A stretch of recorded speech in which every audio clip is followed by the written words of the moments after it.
کیا آپ نے کبھی سوچا جنت کیسی ہوگی؟ کیا ہمیں معلوم ہے کہ جنت میں جانے کے لیے کن راستوں پر چلنا ضروری ہے؟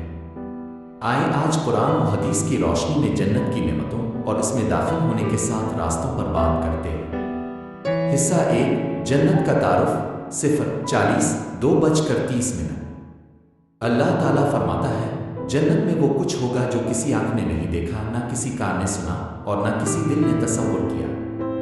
وہاں نہ موت ہے نہ دکھ، سونا چاندی کے محلات، دودھ اور شہد کی نہریں، سب کچھ ہمیشہ کے لیے ہوگا۔ جنتی لباس، خوشبو، خوراک، بھرے باغ۔ حصہ 2 جنت میں داخلے کے ساتھ آسان راستے 2:30 8:30 1 نماز کی پابندی، 5 وقت نماز جنت کی کنجی ہے۔ 2 ماں باپ کی خدمت، والدین کی رضا، اللہ کی رضا۔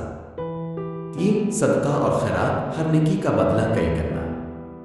4 لوگوں کو معاف کرنا، جو معاف کرتا ہے اللہ اسے معاف کرتا ہے۔